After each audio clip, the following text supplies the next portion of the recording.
Offensive efficiency. It's a stat that measures the amount of points a team scores per 100 possessions. So if a team scored a layup on every single possession, their PPP, points per possession, would be 2, and their offensive efficiency would be 200 if they kept that up for 100 possessions.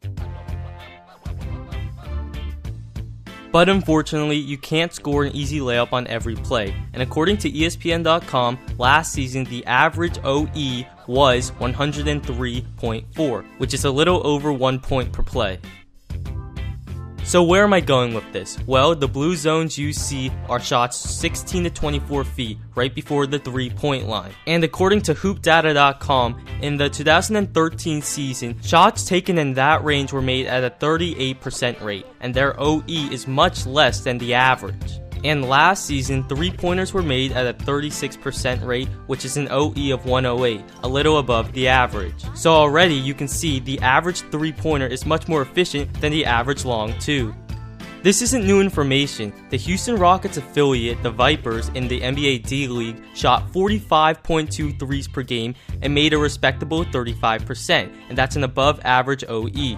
OEs may differ a bit in the D-League, but they still led the whole D-League in scoring and developed Troy Daniels, a shooter who helped the Rockets come playoff time.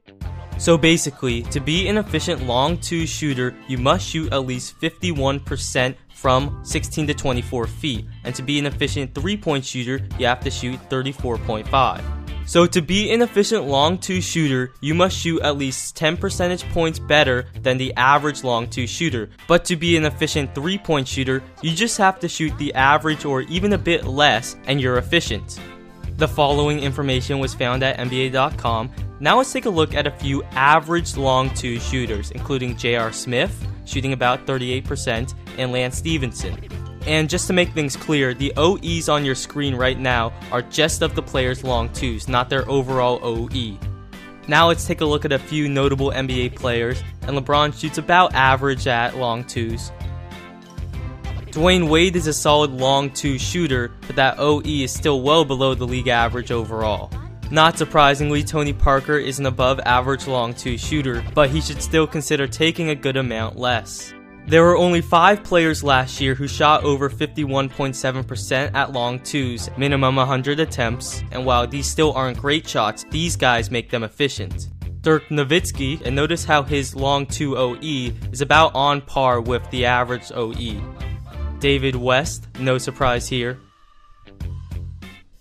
Courtney Lee. Sharpshooter JJ Redick. And the best shooter from 16 to 24 feet was Darren Williams. Now obviously, I think players should take less long 2s, but especially for these 3, they were the worst in the NBA, minimum 100 attempts. Also, just keep in mind the average number of possessions a team gets per game is 95. Ricky Rubio, and if my calculations are correct, if you had Ricky Rubio use all 95 of your possessions on long 2s, you'd score about 59 points a game. Paul Millsap, a tad surprising, he should just stick to 3-pointers as he shot an efficient 35% last season. And Cody Zeller was the worst long 2 shooter last season, minimum 100 attempts, and 2 guys that just missed the cut, Rudy Gay and Thaddeus Young. And now to the guys that shot the most long 2s last season, and all of them should consider taking much less. LaMarcus Aldridge by far took the most long 2s, jacking up 590. DeMar DeRozan surprisingly took the second most, and he was about average. Carmelo took 460, making about the same percentage as Aldridge. While that's above average, that's still inefficient. And John Wall jacked up 452, while being below average. So Darren Williams was the best long 2 shooter last season, and his long 2 OE was just slightly better than the average overall OE.